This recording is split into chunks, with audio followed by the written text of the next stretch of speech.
You should have taken Hello, the win. Hello, and welcome to the Mighty Dave and Ari show. I'm your host, Dave Ball, also known as Blinson on Reddit and at Blinson1 on Twitter, and today I am joined by Dave Gove, who is LA Kings Dave on Reddit and Twitter, and we have Ari Raid here, as she is on Reddit and Twitter. How you guys doing? I don't know if you guys heard me as we were just getting started on the podcast, but I just told Dave and Dave that this podcast is so important to me and our listeners are so important to me that I am skipping Indian food for this. And Indian food is pretty amazing. I don't think I've actually ever had Indian food. What the fuck, Dave? Get off the podcast. Fuck off. He lives in Pennsylvania. Give him a break. He lives in Philadelphia. There's lots of Indian food in Philadelphia. He doesn't live in Philadelphia. I don't live in Philadelphia right now. I lived close-ish to Philadelphia in my parents' place. It was like 25 minutes outside of it. Wait, you don't live in Philadelphia now? No, I live about an hour and a half away from Philadelphia. What the fuck? Okay, also He admittedly... lives near Lehigh Valley. That's why he has season tickets to Lehigh Valley. Yeah. Like you think I pay attention to your life. No. How could you, Ari? I play Where in the World is Ari Santiago all the time. San Diego, first of all. It's a whale's vagina. Come on, Anchorman. Okay, wait. No, but you go to Flyers games. I went to one. Oh. Every year I go to at least one, I try to. I go to Lehigh Valley Phantoms games all the time. I thought they were the Philadelphia Phantoms. No, they're Lehigh Valley Phantoms. They were Philadelphia Phantoms up until like 2008-ish, I want to say. 2006 maybe? Oh. Fuck, it's my AHL Way to pay knowledge. attention to the AHL, Ari. Seriously, Ari. Yeah, my AHL knowledge is apparently backdated to when Jeff Carter was on that team. Actually, yes.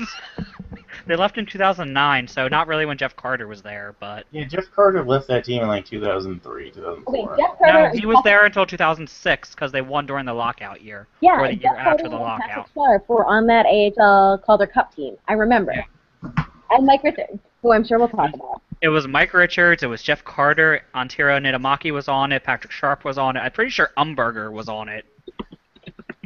There was a lot of They people won the on Calder that team. Cup. Yeah. Yeah, There was a we lot were of talking about. great players on that team. And so that's the last time I cared about the Philadelphia Phantoms, who are apparently not the Philadelphia Phantoms anymore. But No, that was 2 names ago. They went to the Adirondack Phantoms, and now they're Lehigh Valley Phantoms. Basically, the nobody Adirondack wants them, Phantoms. Ari, is what he's saying. No, we want them up here. They are fun to go to, even though they're bad. But see, I thought they were the Philadelphia Phantoms, which is why I've been assuming all along you lived in Philadelphia. Well, I used to live in Philadelphia also, because I used to go to them as a kid when I went to like birthday parties there. Okay. So So I did I'm used to go not see them when I was a kid in Philadelphia, so you're not entirely off. I'm not dumb, I'm just confused. Yeah. You're just backdated to like, when I used to go there in like 98, 99, 2000 era. Those are some good years. Not for hockey, but in my life. I didn't pay bills. I had no anxiety. Good times. Anyways. Bills are so much fun, though. It means you're an adult. I hate being an adult. I hate being an adult, honestly. Nothing more than I love giving Comcast $90 a month. Wow. I don't even have Comcast up here. I wish I didn't have Comcast. Anyways, let's talk about some hockey, because it's been like a month since we've done a podcast. In the intervening time, the Chicago Blackhawks won your 2015 Stanley Cup. And I am proud of that. I was happy for all of like 10 seconds, then I hated Chicago again. Yeah, you weren't happy when Timo Timonen cried at the parade? I didn't actually get to see the parade. Okay, I well, was it's pretty emotional. I was at work. I was at work too. I watched it afterwards. Yeah, I could have done that, but I didn't. I probably should have. Having been to 2 parades, I gotta say, parades are pretty overrated. What's a parade? I don't know what I they mean, it's nice when your team wins for the first time. Like, the first time that I went was 2012, and the Kings won, and I was like, fuck yeah, we won, finally, blah, blah, blah. And then you just expect it. In 2014, I went, I was like, man, why am I just standing here by the side of a road for 2 hours? Mm-hmm. Yeah, I will go to my first, even though, the Phillies won in 2008, I think it was, but I didn't get to go to it.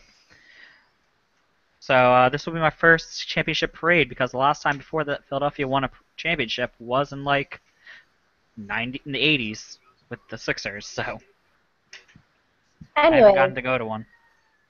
the Chicago Blackhawks won the Stanley Cup. Yeah. The great narrative around it, obviously, was Timo Timonen won his first Stanley Cup and walked away from the game on top. I think everyone was pretty happy for Timo, even if you're not a Blackhawks fan. Mm-hmm. I wasn't. You were such a downer today.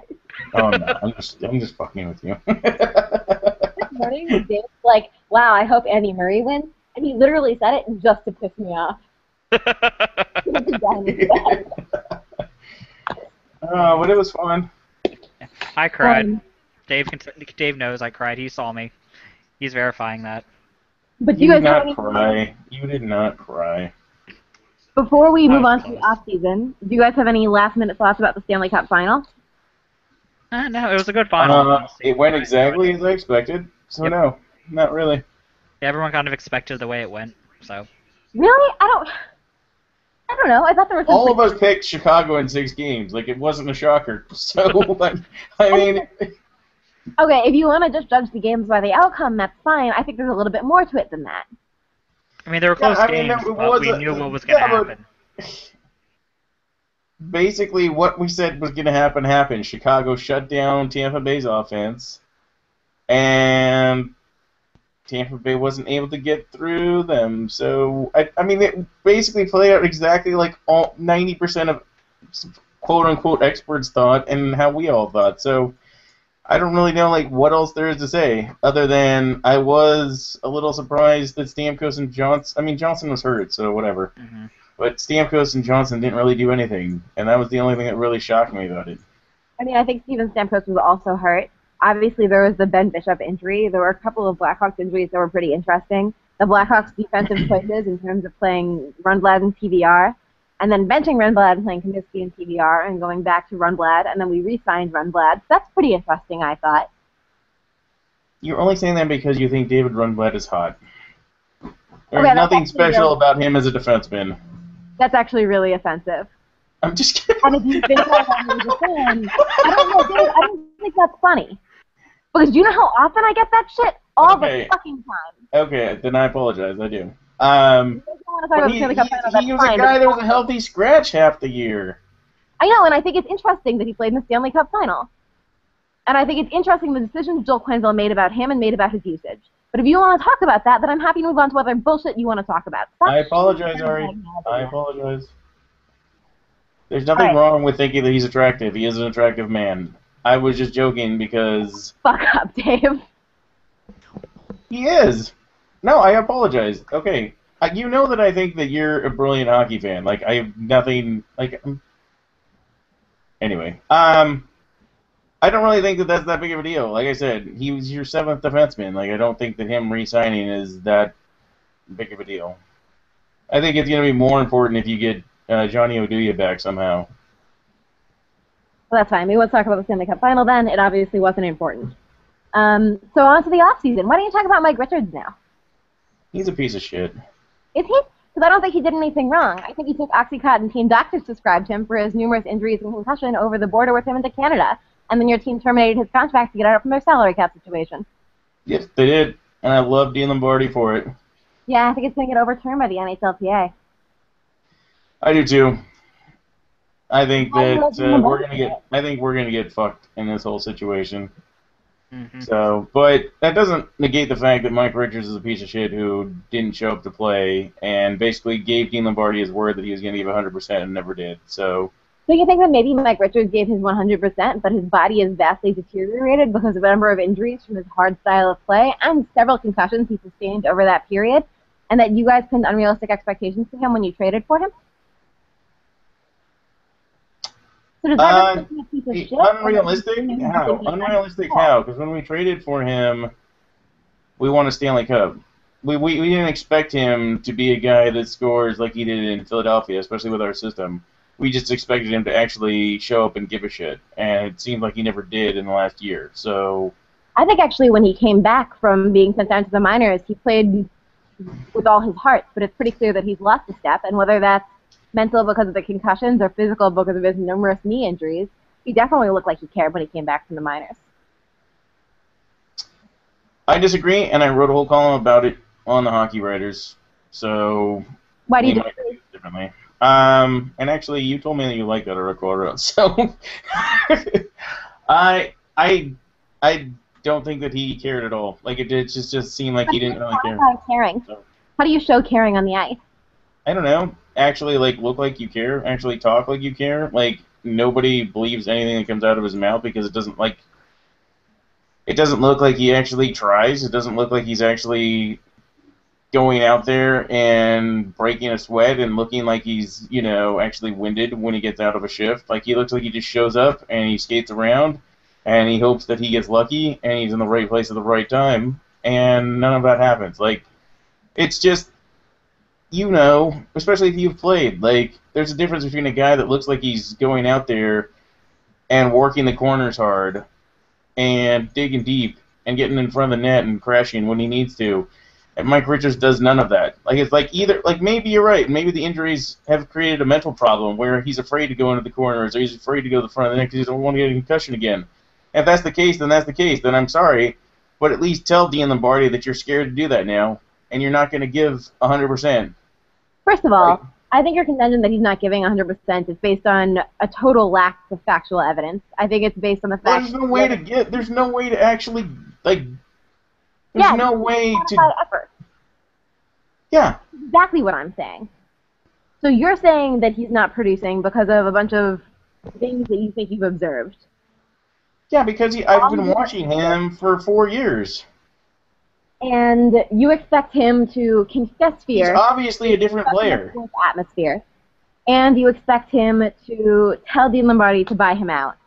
And he should have, and Dean Lombardi has admitted that's the biggest mistake he's ever made was not buying him out earlier when he had a chance. Well, it's Dean Lombardi's fault. It's not Mike Richards' fault. And you calling him a piece of shit for being hurt and not playing the way you expected him to is pretty fucking morally faulty. Dave?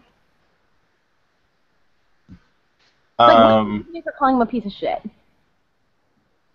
That he didn't play hockey the way you wanted him to? No, because he tried to do something illegal and was caught at the border. We don't know that he did anything illegal. He's never charged with anything. All he ever was detained at the border. Fuck, I've been detained at the border. Why, Ari? What did you do? Frankly, it's a story I'm not going to tell on air.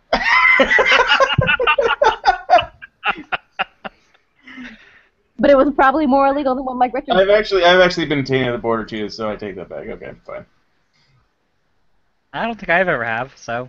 Well, maybe you're not living life. I don't live enough to be detained at the border. It's not that hard, to be honest. I also only travel for vacations with my family, so I didn't really travel much outside of that. But so I guess what I would say is that Mike Richards... I'm just wondering, obviously something happened to an extent to which Dean Lombardi, who is a lawyer, feels that he can get out of this situation because Mike Richards did something to where he could terminate his contract, and as of now, it's still terminated. So until the NHLPA decides that they have enough proof or something substantial in order to fight the Kings on this, it is what it is. So as of now, the contract is terminated. I personally think it's pretty shitty in that Dean Lombardi is obviously using a loophole, and a loophole that probably a lot of fans would have liked him to have used, not on Richards for moral reasons, but more so on Voynov. But in this case, it's all about the money and all about a player that can actually play. So, yes, I know everybody hates us. It's fine. I get it. And Dean Lombardi is doing shitty things, but I don't really know what else to say about it. I don't really like the way that our team has been handled for the last year, so I don't really like the way Mike Richards played the last year, and you can tell me that you don't think he's a piece of shit, and that's fine, and maybe I overstated that, but the fact of the matter is I've watched him play for several years now, and it's obviously either something's wrong with him physically or mentally, and I want him off my team, so I have no problem with his contract being terminated, and as far as everything else goes with Dean Lombardi, that's a whole different story. So my team is in a shitty place right now. And we still don't even have enough defensemen, NHL caliber defensemen as it is. So. I see that we got the other Dave. If you want to. Hi, Dave. How you doing? Not too bad. I'm watching the I'm watching the prospect scrimmage for the Sabres right now. Are they live streaming that or something? Yeah, they're streaming it right now. It's yeah. I'm not able to watch it Hockey because streams not showing this? What's up? Why is hockey streams not showing this? Because I don't think it's done through Game Center or anything. It's just done through the actual Sabres. Oh. Jack Eichel took number 15, guys. What do you think? Yeah. Draft class. there's something special about it besides it being the draft class. Well, he said it was his dad's number and his sister's number, so he wanted to keep wearing it. Nice. Yeah. If he doesn't score 5 goals today, is he shittier than McDavid? Well, Reinhardt did have a goal, some nice hand-eye coordination. So I'm saying that Eichel's a bust, and he should be traded to Minnesota since we're great trade partners. Uh-huh.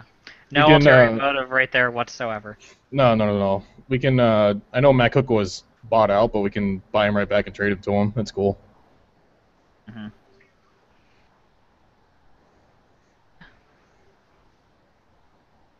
Well, so the draft happened. I don't know if you guys were surprised by your team's choices. We didn't have a first-round draft pick, so I wasn't overly shocked when we didn't choose anyone.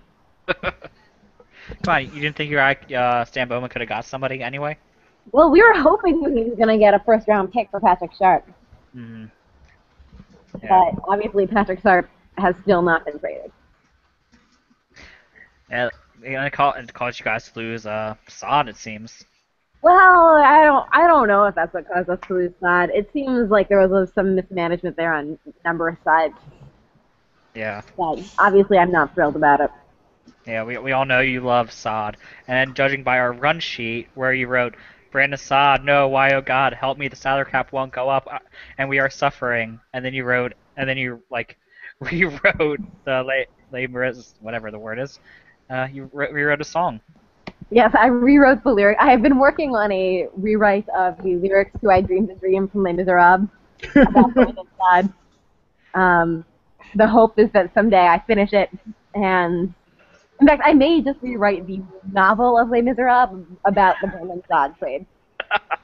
I have probably that many feelings about it. What I did find interesting was that I don't know how much of it was just PR or what, but he said that he was pretty shocked by the trade and said that there was some miscommunication between him and his agent. So I wonder if that relationship between him and his agent is going to be a little strained. Yeah, didn't he say that he just told his agent to deal with it? Yeah, so what he said is that he was shocked and he was devastated. There is a rumor, he was on vacation in Myrtle Beach, and there's a rumor that when he found out, he started crying. And on the conference call with Columbus, he really sounded pretty torn up about it, actually. And the story that's sort of been put together is he told his agent he didn't want any part in negotiations, cut a deal. And the Blackhawks negotiated with the agents and respected that wish. And that probably someone should have told him when it seemed like things weren't working out. But the Blackhawks knew that if they didn't sign a contract, there would be offer sheets. And so, basically at a certain point, made a final offer, the agent rejected it, and then they just made the deal. Mm-hmm. So Brandon Saad genuinely did not know until he'd been traded. It's unclear what the difference was between the two sides. The Blackhawks' final offer was 5 years, $25 million. So an average annual value of about $5 million. There have been a number of rumors about what the agent was asking for, most of them 6 years plus. I think he ended up signing for 6 and 6 something in Columbus. Yeah, I think it was $6 million he got overall. If the only difference between them was $1 million, that's very strange. So Yeah. there's something we don't know. Let's see how much it actually was. Why did I click on the Blackhawks for him? I should be clicking on Columbus. But, people have been paying him as the successor to Jonathan Toews in terms of captaincy. People have been saying if Patrick Sharp went, maybe he would get an A. Patrick Sharp wears one of the A's for the Blackhawks. There was no one who was unsurprised by this. Yeah, he got 6-6. So Do you think he's worth more than Ryan Johansson? No. I think this contract's bullshit. Sorry. I mean, he might be worth $6 million at some point, but the fact that he's now the highest paid player on that team has got to be a little bit annoying for guys like Johansson and well, Nick Foligno. Johansson was a But Nick was an Foligno arbitrator. scored more points last season and is signed through longer than he is, and he's at 5.5 right now. Yeah. Brandon Dubinsky's not making as much. It's like, great. I know Brandon Saad's not a bad player at all. Like, don't get me wrong, but the fact that he's making the most on the team now, he just came in right now and did that. I don't know. If I was on that team, I'd be like, what the fuck, Jay? Yeah, I was kind of expecting him to get like a bridge deal because he's 22. You usually take a bridge deal at this point in your career. That's what I was kind of expecting from it. But he took a $6 million a year for 6 years. So I think that takes him past RFA to UFA when he's done. Yeah, he'll be 28, so I think that he'll be a UFA when it's done. God, it's scary to think of what it'll be like when he's 28. Well, he's not in your division anymore. You don't have to be that scared. Yeah. I have to worry about him now.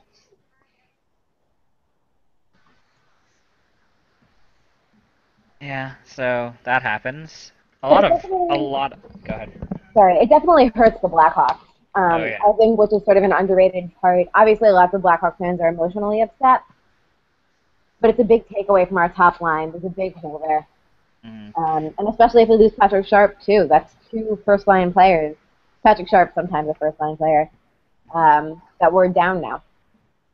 Where do you guys think? You're over the cap right now, Ari. So you're going to have to move somebody. Most likely Patrick Sharp. Where do you think he's going to go? Maybe Montreal. They have the money and the need. There were rumors about Florida, but someone said yesterday they're out. There were lots of rumors about Washington, but the TJ Oshie trade ended those.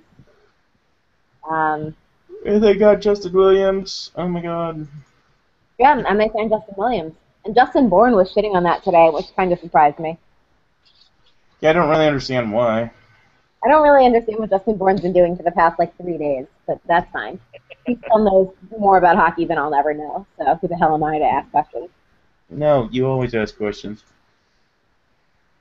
But yeah, that's where Justin Williams went there. Andre Sekera went to Edmonton. Big contract there. By the way, that sucked really badly for us. What did We you guys got get for him? 16 games out of him, and we gave up a first-round pick and a second-round pick from last season as a prospect. My second-round prospect pick last year and a first-round for a guy that played 16 games and then bolted. And you guys didn't even make the playoffs, which Thank you made you, the Dave. playoffs. You could have, stomached it, but. Yeah, pretty much. That's the worst deal we've seen in a while for us. So. Yeah.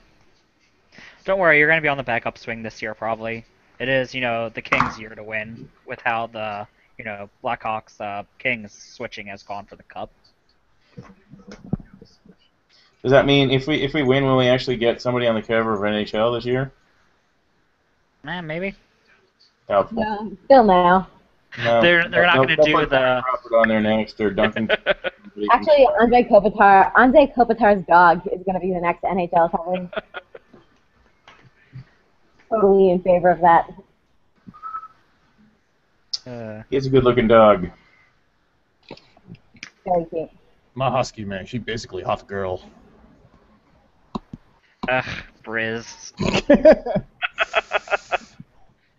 That was one of my favorite Briz moments. Then again, a lot of moments from Briz are my favorite Briz moments.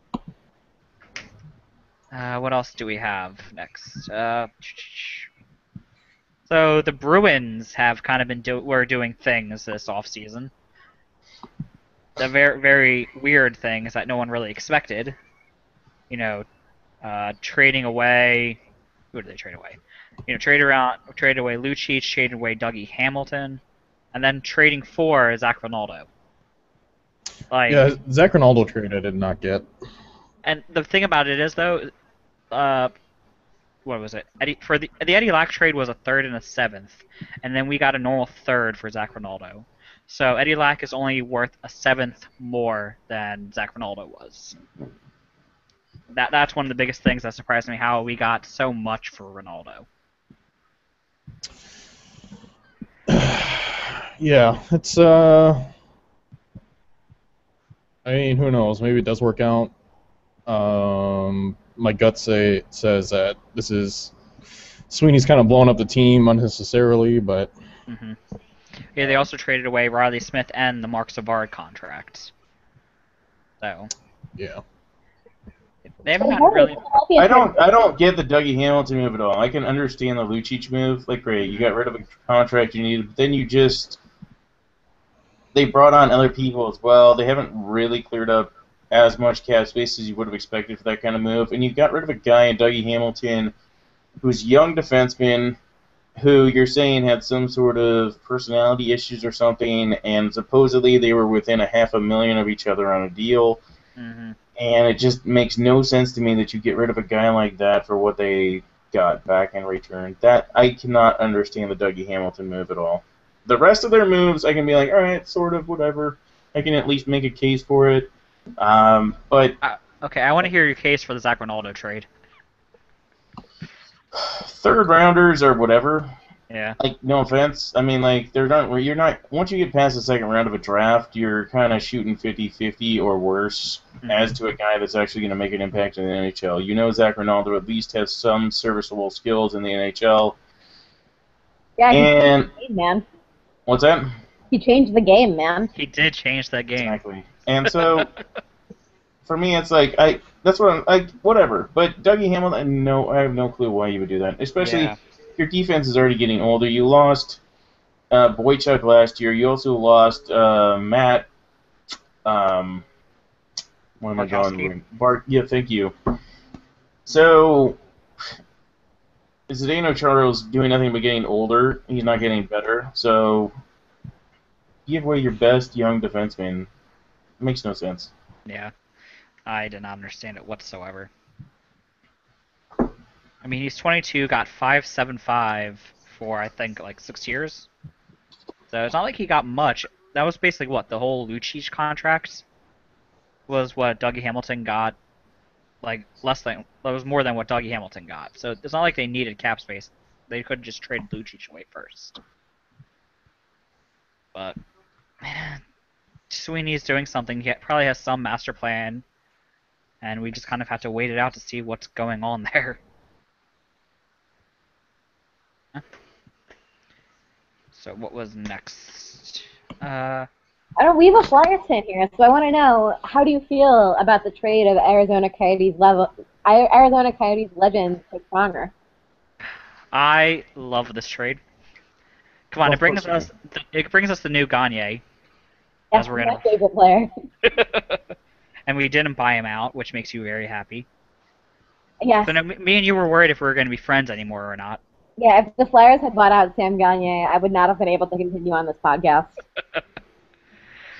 But, you know what? I think that it's fine. Like, once again, much like the Dean Lombardi move, I have no problem with people circumventing the cap structure and exposing loopholes, because if you don't eventually do that, somebody else will. So be the one that does it before you get screwed and they change the rules. Like, eventually they're going to change the rules for stuff like this. So if you can do it right now, I mean, you're playing within the rules. So as long as you're playing within the rules, nobody should bitch about it. Like, yeah, it sucks, and yeah, it's stupid, and everybody hates it.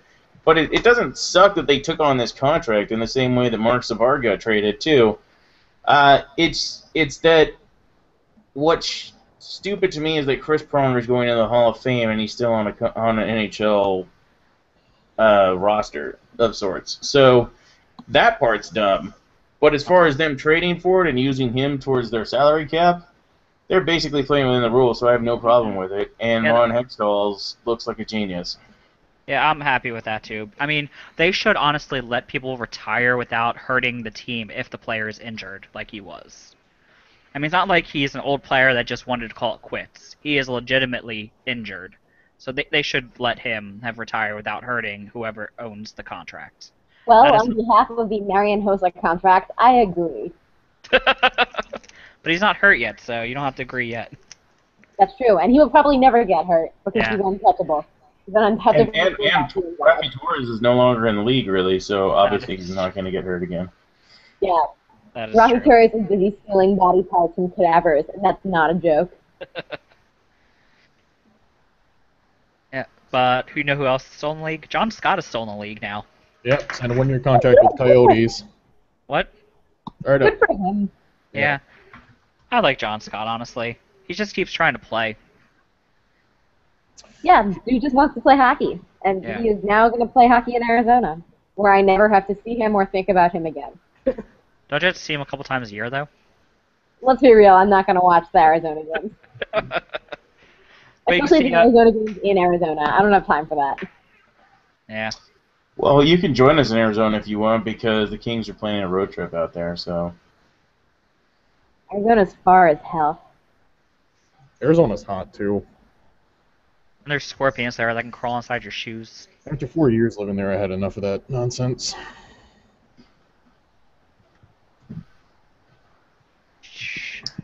And this is actually let's go over the topic of the Dubnyk contract.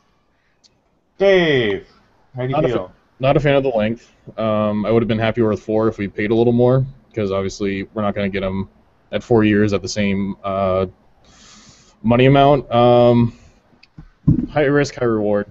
That's pretty much it. And I guess the way it's structured, I guess the buyout penalty won't be as severe after the 4th year. But I don't know. I think it's kind of bad news when you have a guy like Mike Russo tweeting out right after the contract was signed that, oh, after the 4th year, don't worry. If you have to buy him out because he's doing poorly, it'll be good for the team. It's a little disconcerting. Yeah, that is never a good sign. I mean, it's not a good contract either, so...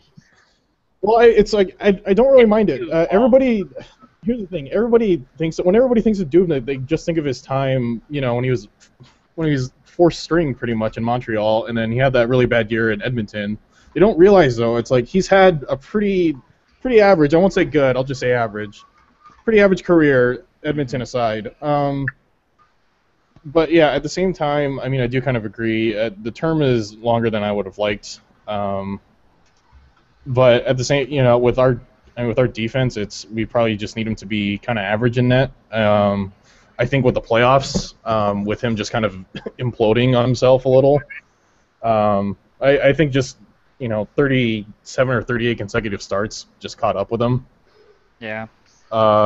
So I think instead now if he's playing, you know, a full season as our number 1, but his breaks are a little more frequent.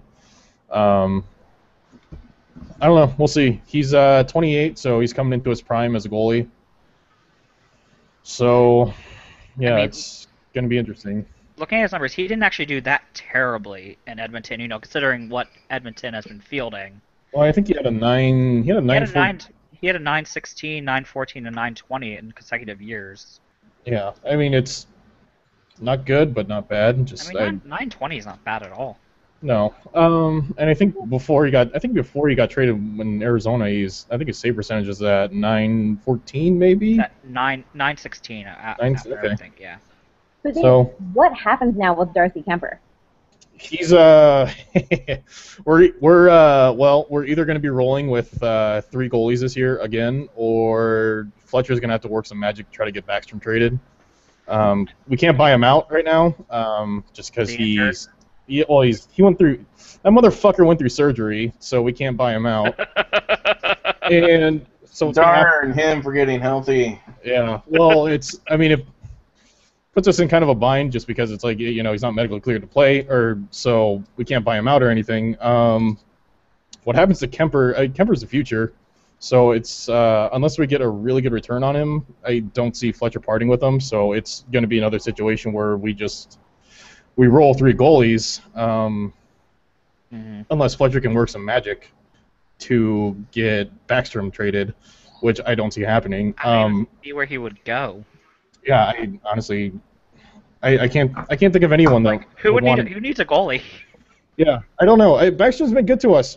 for the years that he played. Real good to us, but it's just he can't. He's 35 years old. He can't hang anymore. 37, Backstrom, 37. That's me being optimistic then, I guess. I think if anyone's going to get traded on this team, it's either going to be Granlund or Spurgeon. One of the two. I think Spurgeon's a little more likely because he's going to be due for a pretty big paycheck next year. Yeah, he was great this year. Yeah, I mean he's a young kid too. But we'll see. I think a lot of people thought that Spurgeon was going to be traded at the before the draft, or he's still going to be traded. But I think if he is going to be traded, it's probably going to be closer towards the trade deadline. But we're at least going to be starting the season with him. So. Yeah, I'm looking down the list of teams. I'm pretty sure like the only team that maybe might need a goalie is Winnipeg, but they have they have Pavlik and Hutchinson, I think. So they don't really need anybody. I mean, say what you want about Pavlik. If they traded for Backstrom, it'd be a downgrade. Yeah, I mean Pavlik, he has his moments of being unstoppable. I mean, I thought he had a good season this year. Yeah. Yeah, even a blind squirrel can find the nut once in a while. I think it also means I think it's also because he finally has a competent backup to push him. That could also be something to do with it, and more of a competent team in front of him. He definitely has a more competent team in front of him. They'll be probably pretty good next year. Yeah. Yeah. So looking down the list, like everyone has a goalie and a backup goalie. Yeah, I don't think Backstrom's going to get moved, and no. we're not going to be able to buy him out, so we're just going to have to ride it out with 3 goalies on the bench. It's last year of his contract, so. Yeah. I mean, Harding's off, so I mean we get just under $2 million off of there, which he hasn't. I don't think he's announced his retirement yet, but I think he's probably going. I'd imagine he's probably going to pretty soon. He has to. It seems like with his with his words. Yeah. Sickness. Yeah. I feel bad for him. Yeah. But, I do. I mean, especially the way he'd go out. Didn't he kick a wall? Was that him that kicked a wall? Yeah. And from what I've heard, okay, so one of the Wild fans that we have on Reddit actually works for XL. Okay. Or actually works for the team, not the building. And I guess when the practice that Harding kicked a wall, I guess one of his coworkers was working in the general area and was watching their practice, and it was apparently Matt Cook and him getting into it. More reasons to hate Matt Cook for you. So yeah, rumor. If it's true, yeah. Yeah, I don't know. It's kind of hard to imagine how the season would have went if Harding was healthy, but. I mean, you probably wouldn't have Dubnyk if he was healthy. Yeah, I mean that's true. Yeah, I don't know. So. Yeah. Interesting. What else is next? Who else was signed or traded? Phil Kessel. The Phil Kessel trade. Phil Kessel got traded. Yeah. To Pittsburgh. He got traded along with Tim Erickson, who gets traded a lot, it seems. Tyler Biggs and a conditional draft pick. And to Toronto went Nick Spalling, Kasperi Kapanen, Scott Harrington, and a 2016 third and another conditional draft pick. That could be a first, but it is lottery protected. So. That Kapanen kid's going to be a stud, I think. He's the only first rounder that the Penguins had in the past 5 years. Yeah. His dad was a Flyer. Yeah, I was actually kind of sad when we didn't pick him in the draft. Yeah, I'm sure that was a fun dinner afterwards for the family. I mean, Sammy Kapanen is still beloved here because of what he did during the playoff series against Toronto, how he willed himself off the ice after, getting a concussion. And ironically, his son now plays for Toronto. Yeah. That's my first thought was. I'm like, oh, that's kind of funny. I'm looking forward to seeing Crosby and Kessel on the ice at the same time. Isn't there rumors about him actually going with Malkin, being on the same line as Malkin? Either one of those two, it's going to be exciting. It doesn't really matter. Yeah. What is passing?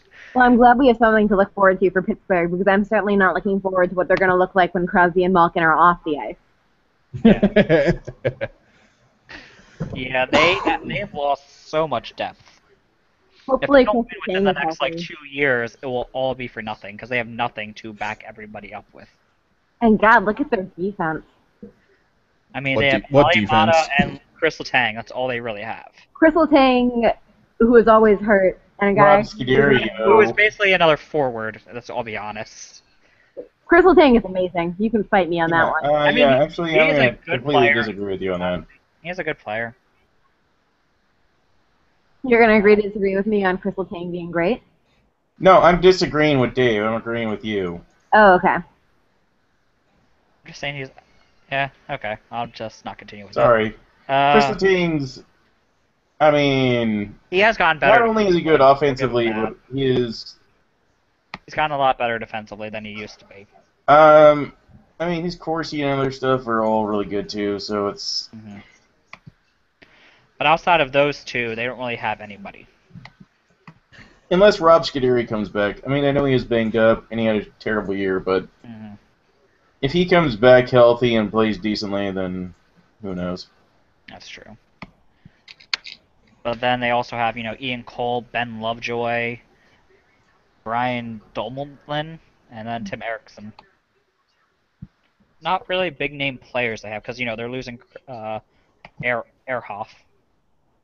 Dumoulin is actually probably pretty good, but I guess we'll find out. Who is?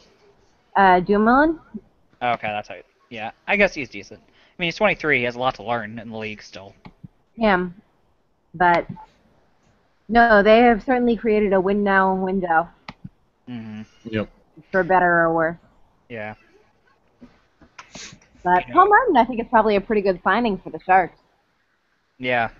I know Paul Martin's actually one of the defensemen that the Penguins fans are kind of saddened to lose. Good old Minnesota boy.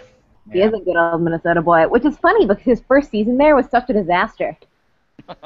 His first season in Pittsburgh, the general manager went to him after the season was over and said, "Look, if you want us to trade you, we can trade you."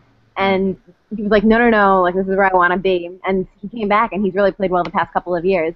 But that was a tough start. His first year was that during the 2011-2012 season, was it? 10-11. Was it 10-11? Yep. Yeah, because I know during 11-12, a lot of the fans blamed him during the Flyers-Penguins series. They all were hating on him during at least that series, but then again, there was no defense played in that series, so they were all at fault. God, that series is so great. Oh god, It was an amazing series, unless you like to watch actually hockey being played. It was so fun to watch.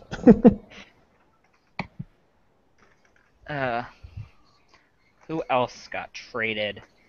We have a TJ Oshie trade, which I think that will help the Caps, even though I feel like he's slightly overrated. I feel like he's super overrated. And also, I kind of hate TJ Oshie, and I kind of like the Caps. Ugh. My favorite TJ Oshie moment was during Game 3 of the first round. I guess TJ Oshie went off for a penalty or something, and I was sitting up in the corner, and some guy just yelled, "Go back to War Road, Oshie!" It was amazing. Yeah, fucking TJ Oshie. Yeah. I mean, the Capitals are trying to get a lot better because during their series they're having trouble with goal scoring, right? What didn't they have trouble with at some point? Yeah. I mean, yes, they had goal scoring trouble, they had defensive trouble, they had penalty killing trouble. The only thing they didn't ever have trouble with was Braden Holtby, who is still unsigned. Yeah, that is true. He's still an RFA. I mean, Isn't we all know. He wants $6 million. Do you think he's going to get that? I think that he probably deserves it at this point. They're not going to find anybody better. Yeah, he's going to get at least that, in all honesty. It's hard because he's got such a short record. Goaltenders are hard. But he hasn't dipped below it like the standard he's had since he came into the league. He's always played this consistently high level. Yeah. I mean, a question you always have to ask is, are they going to regress at any point? I mean, he had an amazing season last year, but I don't know if the Capitals brass is going to try to sign him on just consistency, or if he's looking for a deal just based on last year and saying, no, this is the level that I play at. So I mean, it'll be interesting. looking at his stats, in 2010-11 he got a 934 save percentage, and then 922, 920, 915, then 923. So he's only one step below between 920, which is fairly good numbers. His total is 921 overall, and he's 25, so he has a long career ahead of him. Yeah. They should lock him down and try to get as much contract, as much length, like the full 8 at $6 million is probably what they should be giving him. I don't know if we get a max deal, but I think 6 or 7 years is probably likely. Yeah, I guess it's not great to give goaltenders max years. I think just long contracts with goalies in general is just not a good idea. But I'd be shocked if he got less than 6 for length. Yeah, that'll bring him till when he's 30-ish, so. Which is still middle of his prime. He can still get paid then. And ride it out. Else. There was also Eddie Lack being traded. We kind of covered that a little bit. That's really all the big names that got traded, wasn't it? Martin Jones is back in Back the in the Sharks. West. How do you feel about that, Dave? Back in the West. I don't care. He's overrated. Kevin Biesco was traded to the Ducks. Oh, they're done, Jerry. I hate that move, but whatever. You hate that move for who? For Vancouver. I mean, why? Like, They know. were in the playoffs. If Why would they get rid of him? He's getting older. I understand that, but at the same time, he's only 34. It's not like it's the end of the road for him. And he still has a couple more years on his contract. It's a fairly friendly contract for a guy like him at 4.6. Mm-hmm. You're basically giving him to a divisional opponent. And if you're a team like Vancouver that wants to rebuild right now, sort of, they're a team that their minor league team just went to the AHL finals. They have some young guys coming up. They just traded for some other stuff as well, and they have guys waiting in the wings, and you lose a guy with a lot of experience like Bieksa. I just don't get it. And you ship him off to the Ducks. The Ducks are a team that you're trying to beat for the division. Like, why would you help the Ducks out? I don't understand why Vancouver did this. For the Ducks, it's great, in my opinion. They got a guy that's better than Francois Beauchemin, who was leaving anyway, and is a year younger. So they upgraded not only in value, but also, and Beauchemin costs about the same. So it's like you basically have the same guy who's younger and better. And for the Ducks, it's great. And I don't really like. For me, I don't really care. Like the Ducks got better. I just don't understand why Vancouver did this. It's weird. This Vancouver team is weird now. I mean, if you think about, at least for me, when I think about Vancouver, I still think about that 2010, 2011, 2012 team. Yeah. And Kessler gone, Luongo gone, Lack is gone, Bieksa is gone, Corey Schneider is gone. You know, the Sedins are kind of like, and Alex Burrows, I guess. Yeah. Edler's still there, but it's a very different Vancouver team than has been in a long time. I think it'll be interesting to watch next year. Yeah, I thought weren't they going to try to rebuild, but then they got to the playoffs, so they stopped rebuilding? Because I thought that Kessler move was supposed to be them rebuilding, but, they got to the playoffs. Well, the Kessler move was out of necessity.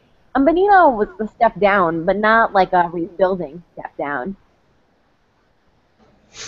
Yeah, I'm just kind of confused by what that organization is doing. It seems like they're in a transitional period, and they're not really sure what to do. Being confused by Vancouver management. I've never heard that before. That is very much true. I mean, they did just come out and say Ryan Miller could have been traded, but they decided to keep him over Eddie Lack. Yeah. Vancouver is a very confusing organization. Do you guys see that Eddie Lack put a picture of Roberto Luongo on his new mask? Yes. That's Precious. Hilarious. That is amazing. I've never had that big of a crush. Like, in my lifetime, I don't think I've ever liked anyone that much. I think he's doing it just to troll people now. They both are probably at this point. Yeah, why do you care? Like, you get a free mask every year. Yeah, that is true. It's pretty great. That's for It's sure. adorable. It's adorable the Vancouver love the goaltenders have for each other. Yeah, I hear PTSD creates bonds between soldiers.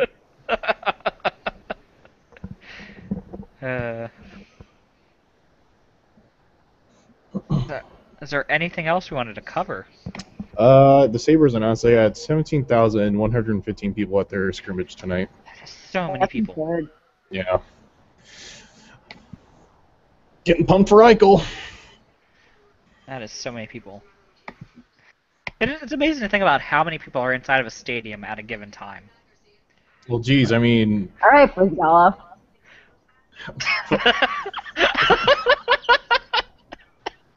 Thanks, Ari. The stadium is humongous big, by the way. Why are we all going to pretend like that was a totally normal thing for Dave to say? at It least is a that's normal what thing. it Come is. on, It that is. is totally normal for me. He's in engineering and architecture and shit. Like, why would he not think about the stadium?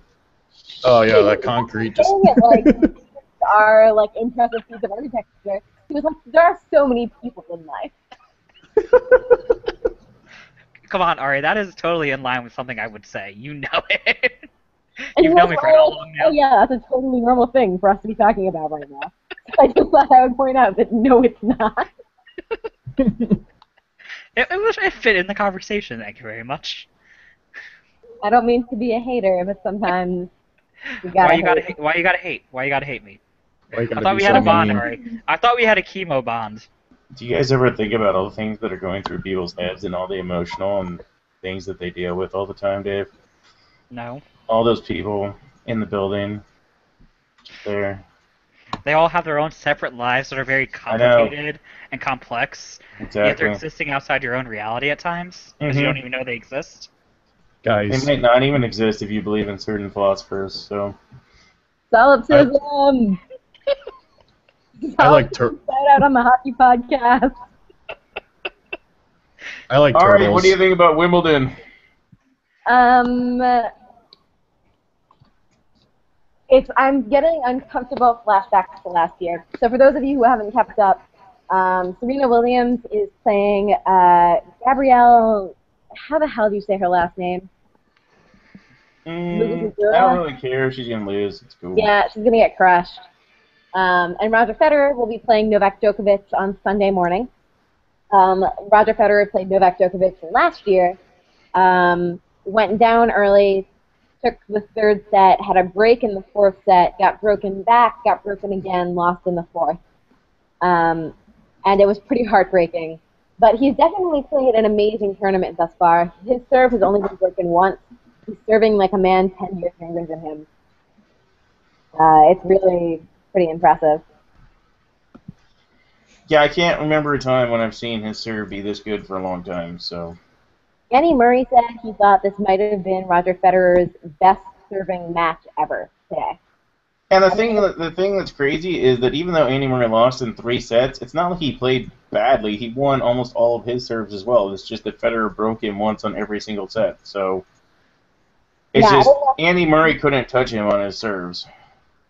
I didn't watch much of the match. I saw highlights, but I was at work, obviously. But Roger was really, he maybe saved 1 or 2 break points in the whole match. He was never even close to being broken. At one point in the second set, it was 5-4 Federer. And he lost. Murray was serving for his point to tie it up, and he eventually won that point, but it went to deuce, and it went to so many deuces. It was almost a 15-minute point. And then Andy Murray won, tied it up at 5-5. Federer came back and won his next point in a minute and a half. That's how ridiculous his serving has been. Like, Andy Murray has to struggle as hard as he can in order just to win every single time that he's serving, and Federer's just like, I got this. I think it was Andy Roddick who said that the game maybe, if it was in the second set, and Roddick said that Andy Murray could win this set and the game would be 50-50, But either way, it feels like it's been 75-25, and that's only going to get worse. And he was right. There was never an equilibrium back. But, so I think that you never want to say it's Roger Federer's last chance at a Grand Slam, but he's certainly, in terms of the arc of his career, he's running on fumes. And it would be fabulous if he could get 18. He'd get a record 8 Wimbledon titles. He would come close or maybe even retake the #1 ranking in the world.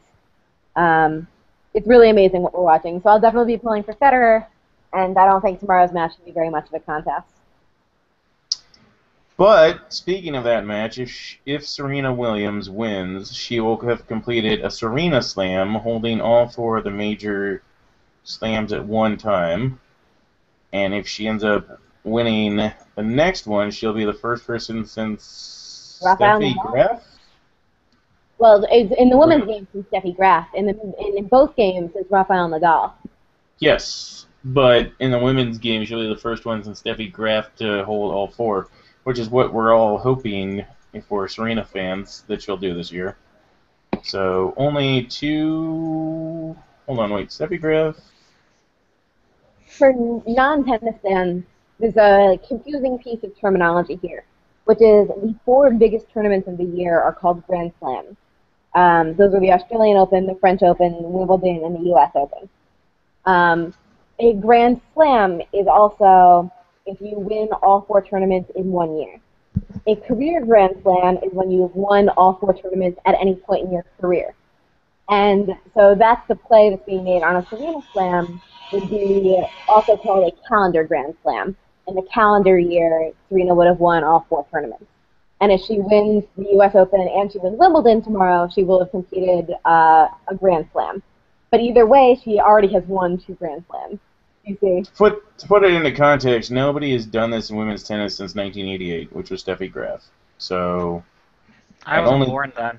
Yeah, only 3 women have done it total. One of those was in '53, the other was in 1970. So. What was 1970? Well, Ari, did you just see something here? Stars acquire Patrick Sharp and Stephen Johns from the Blackhawks in exchange for Ryan Garbutt and Trevor Daley. Shut the fuck up, you're joking. Nah, the Stars just tweeted it out. I don't believe you. Someone verify. I'm looking at... I will put it in the sidebar for you. No, he's oh my god. Yeah, holy wow. Oh my god, it's actually true. Breaking news! First podcast to break. So, Ari, how do you feel? Okay, I told Ryan yesterday that I knew I was going to be disappointed in the return, and I had made my peace with the fact that I was going to be disappointed in the return. And so this is me being at peace with the fact that I'm fucking disappointed in the return. That's what's going on right now. Yeah, this is a shitty return. Let's be honest, though. I mean, Trevor Daley had a really decent year, aside from the fact he was a little banged up at times. But Trevor Daley had a pretty good year. I don't think that you're going to mind having him at all. No, that's true. Although I have to think, does this mean we're not re-signing Oduya? I think that this is going to free you up to not necessarily have to sign him. I mean, we still need to sign, but that's such a bullshit. If we're signing, okay, so I assume we're going to sign Kruger, and we're going to, if we let Oduya walk, then we lost Bridgen Sadford. I mean, like, obviously we got pieces back, but it was totally unnecessary to lose him. We could have given him $6 million if we're trading Sharp and not keeping Oduya. Trevor Daley's cap hit is 3.3, while Garbutt's is 1.8. So it's not that much of a difference from Patrick Sharp's cap hit. Well, I'm sure we're gonna flip one or both of them. Yeah. I mean, I think the fact of the matter is what we really wanted was we obviously needed people to play on the team next year, but we needed picks and prospects. Yeah.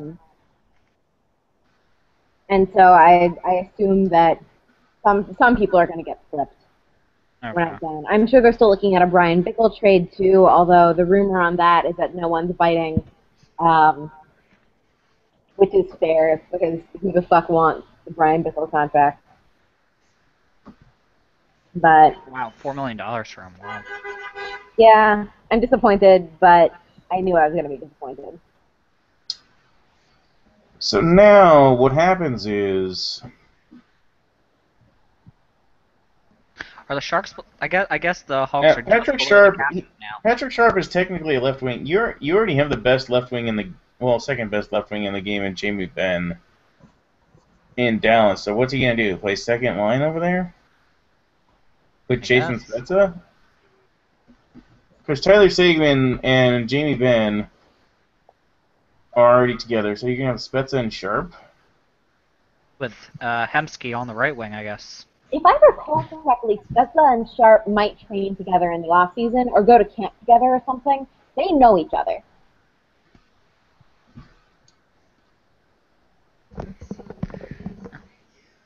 That's gonna be a fun situation to watch them try to work out. You know what I'll say?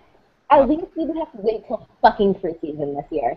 Last year, the agony all summer of knowing that someone was going, not knowing who, it really hung over the summer. So I'm glad that this happened now. You know, it's better for Sharp, it's better for his family. You know, they've got 2 kids to move. I'm glad they didn't have to wait till September. One of the problem with most of these sites that are Cap Geek clones, and even Cap Geek when it was around, is that it doesn't tell you how much somebody was making. So what was Johnny Oduya making this last year?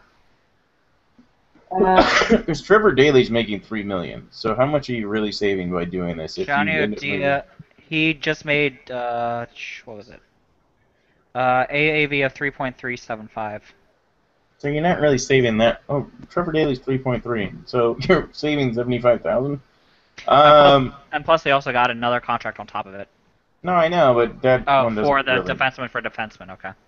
Yeah, because you're saving a bunch of money now with Sharp, but you're still over the salary cap. Are we? Yeah, I believe you so. move your salary cap right now.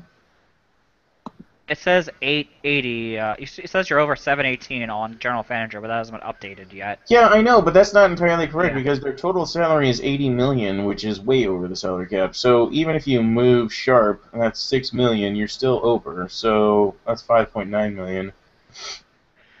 That total salary is not the cap hit salary, though. Yeah, so you think That's about right. $100 million contract. Okay, that's true. Yeah. It's total cap hit, then total salary, at least on the site I'm looking at. So with Patrick Sharp losing 5.9 there, and I don't know how much the other guy was making. It probably isn't that much, honestly. Steven Johns? Yeah. I think He's been out there. AHL. Yeah, so it doesn't really matter. But then they're gaining back with the other 2 trades. They're gaining back 3.3 for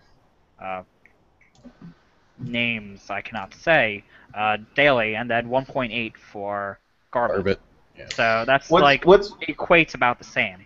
What's weird to me, from a Star standpoint, is their defense is really their problem. I mean, Yuri Lettinen did not have a great year, but they signed Andy Niemi to hopefully rectify their goaltending problem. They now have a ton of money put into goaltenders in hopes that one of the 2 will end up being the number 1 guy that they need. Mm-hmm. So you already have enough money into goaltending. Your defense was a problem, and now you just gave away maybe your second best defenseman. Maybe your top defenseman. I mean, who else do they have? John Klingberg is going to be a stud. He was just a rookie. Alex Goligoski only has 1 more year on his contract. And now you lost Trevor Daley. I mean, There is a rumor that can you guys, okay, just without even looking at their roster, can any of you guys name another defenseman on their team now, aside from Jordy Ben, because everybody knows him, and Goligoski and Klingberg? Like, I could, but I'm looking at the roster. Yeah, to be honest, I mean, Klingberg's the only one of those with upside in the future. Goligoski's serviceable, but it's not like he's a stud. Okay, 2 things. One is that there has been a rumor all summer that the Stars are in on Johnny Oduya. This trade certainly makes sense if they are.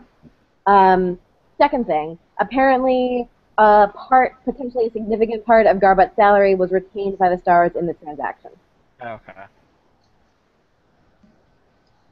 Stan Bowman's a genius.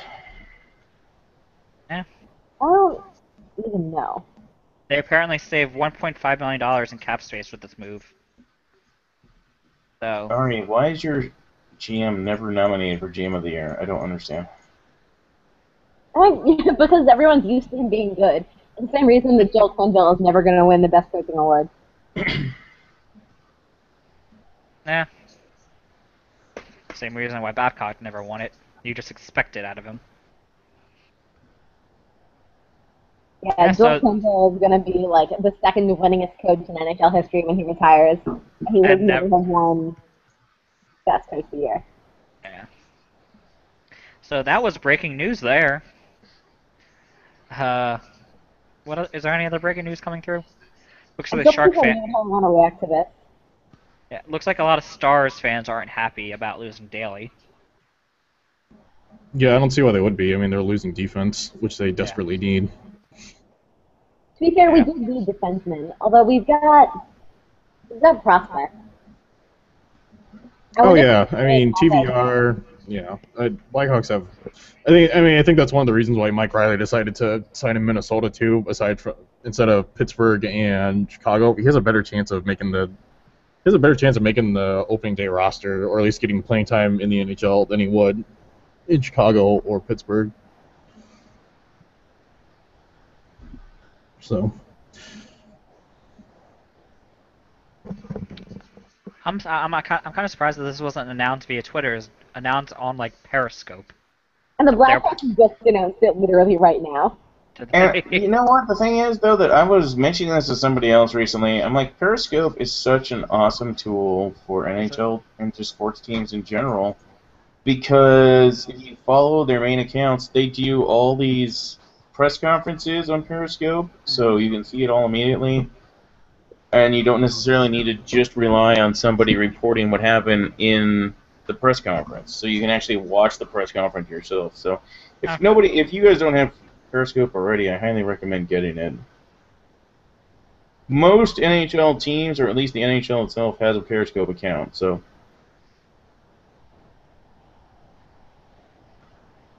My phone. The only time they would probably have it going was when I'm at work, so I can't really listen to it there.